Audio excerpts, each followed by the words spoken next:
Hey everybody, in this video I will be going over an implicit differentiation practice problem. This is one I just completely made on my own, so I have no idea how it will reflect the ones you might see on the checkpoints, but I made this because I think it'll be very good practice as it tests a couple of the different other differentiation rules you guys have learned while putting it in a implicit differentiation practice problem. So the first thing we'll do, as we always do, is we can take the derivative of both sides of y in terms of x. And I'm just going to be doing this out by notation first, just to make that step pretty clear.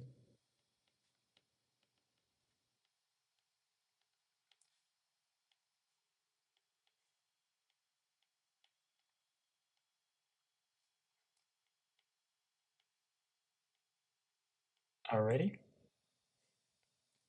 And I suggest maybe you guys try to solve this along with me. It'll be good practice for the checkpoints.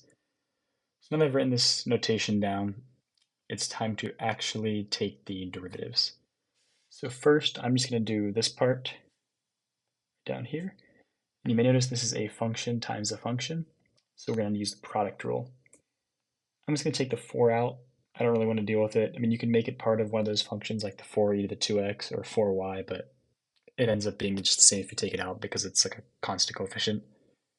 So now I will perform the product rule.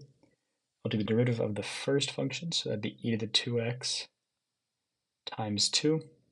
That 2 comes from the chain rule, and then times y, because that's the original second function.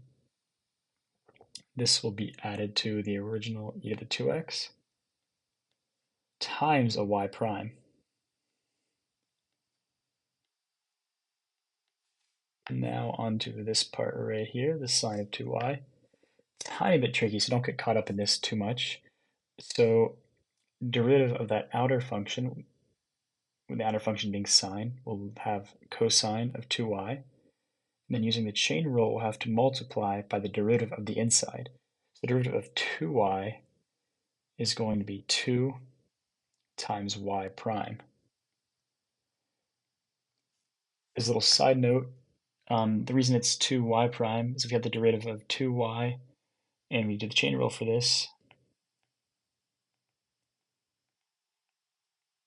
this will be equal to 2 times 1, 1 being the derivative of y with respect to y, and then times that y prime, which is just equal to 2y prime. But if it made sense the first time, don't worry about this thing in pink, just do what you did before. All right, so you've done the left side already. Now let's move on to the right. The derivative of 4x squared is just 8x, and then e cubed, what's the derivative of that? 0. It's definitely come up a few times in this course before, just noting that e cubed is a constant value, so the derivative of that will just be 0. Okay, we've done pretty much all the calculus for the problem. Now it's just become an algebra problem. So what I'm going to do is I'm just going to clean up this left side a little bit more. Oops, write 8e to the 2x y. That comes from distributing in this 4. Plus 4e to the 2x y prime. This next term is pretty good already. I'm going to reorder it a little bit, it doesn't matter. And the right side's still just 8x. Algebraically, I want to separate, or I want to isolate y prime, so I'm going to subtract the 82xy from both sides, leaving us with 4e to the 2x y prime plus 2y prime cosine of 2y. That's going to be equal to 8x minus 8e 2x y. And now I want to factor out a y prime from both these terms on the left because it's in both of them. So write that as y prime times parenthesis 4e to the 2x plus 2 cosine of 2y.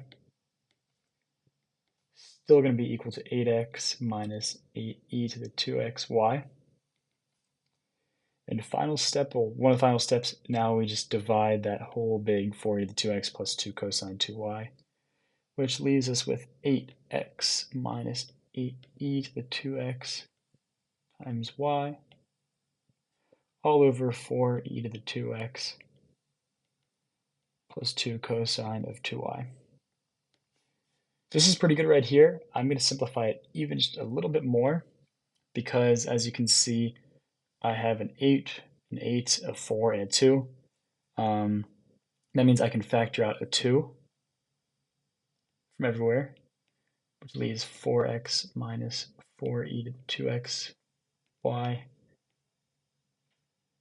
and then 2 times 2e to the 2x plus cosine of 2y. Means this can cancel out, and we'll have a final answer of y prime is equal to 4x minus 4e to the 2x y all over 2e to the 2x plus cosine of 2y. That's our final answer. We've isolated y prime. Yeah, so here's the whole problem. It's definitely a few steps involved in there, but overall, they're all pretty simple and they're all pretty formulaic. We're taking the derivative of both sides, the dy dx, derivative of y with respect to x. So we do that. In this term right here, I needed a product rule. This term here, I needed a chain rule. Here was a power rule, and here's taking the derivative of a constant. And also, it's important to note that in this product rule, we did use the chain rule pretty simply, e to the 2x times 2. From there, I just expanded out a little bit, and then I subtracted by the 80 to the 2xy from both sides. I factored out this y prime from the terms on the left, divided by this, and then simplified by taking out 2. And that yielded us the final answer. Hope this all helps with your checkpoint tomorrow.